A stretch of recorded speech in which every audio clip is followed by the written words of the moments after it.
और हाँ, मैं बता दूं आपको, आजकल बहुत सी शादियां इस लॉकडाउन में सादा सी हो जा रही है।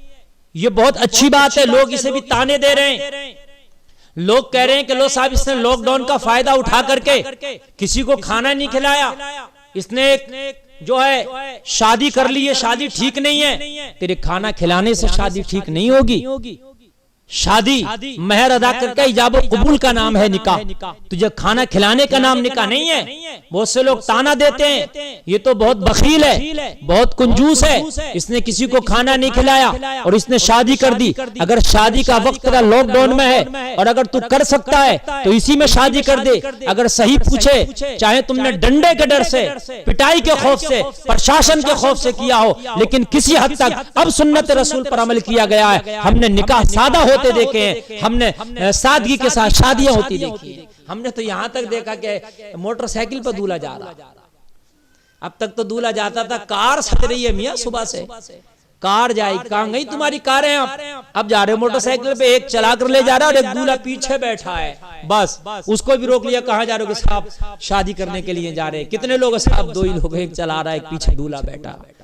क्यों? तुम्हें डंडा पड़ा तब तुम्हें सादगी याद आई। काश ये सादगी तुम्हें अपने नबी के हुक्म की वजह से याद आ गई होती।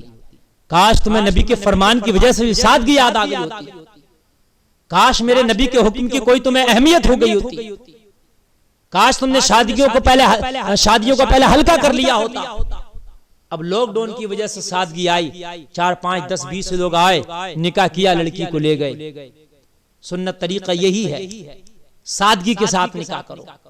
लड़की वाले पर बारात वाले दिन कोई खाना ना डालो, मस्जिद में बैठकर निकाह कर लो या कहीं किसी होटल में किसी जगह पर बैठकर निकाह कर लो। और निकाह करने के बाद सिर्फ कोई शरीनी तकसीम हो जाए फातिहा करके, वो भी लड़के वाले की तरफ से होना चाहिए। और लड़की वाले पे उस दिन कोई खाना जरूरी नहीं है, कोई खाना वाजिब नहीं है। अखलाकी तौर पर अगर वो खिला दे अपनी तरफ से तो उसका शुक्रिया। 2, 4, 10, 20 लोगों को अगर लड़की वाला बारात जिस दिन आती है अगर खाना खिला दे अखलाकी तौर पर, उसका शुक्रिया। लेकिन उसके ऊपर कोई खाना वाजिब नहीं है, कोई खाना जरूरी नहीं है। बस निकाह करने के बाद कोई शरीर तकसीम हो जाए लड़के की तरफ से, छुआरे वगैरह या कोई मिठाई वगैरह, और उसके पास लड़की विदा करके बारात वापस हो जाए, फिर लड़का दूसरे दिन एक रात गुजार के अपने घर पे वलीमा।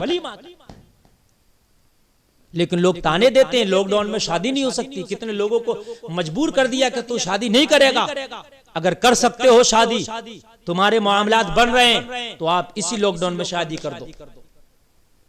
अच्छी बात है, सादगी के साथ शादी होगी, अच्छी बात है, भीड़ इकट्ठी ना होगी, अच्छी बात है, तुम्हारी गलत रस्मों से छुटकारा मिलेगा, हो सकता है इसके आदी बन जाओ। लेकिन हम डंडे के आदी हैं, हमें नबी का फरमान नहीं दिखता, हमें डंडे का फरमान दिखता है। नबी फरमा रहे हैं शादी में सादगियां बरतो, निकाह को आसान करो। नहीं समझ में आता, जब हुकूमत का डंडा हमारे ऊपर पड़ा तो खूब समझ में आता। फिर हम मोटरसाइकिल पे बैठ बैठ के शादियां करने जा रहे हैं। अल्लाह अल्लाह। तो लॉकडाउन में बहुत से लोग करें शादी जायज ही नहीं होगी, तेरे खिलाने से नहीं होगी जायज, बल्कि बेहतर होगी शादी।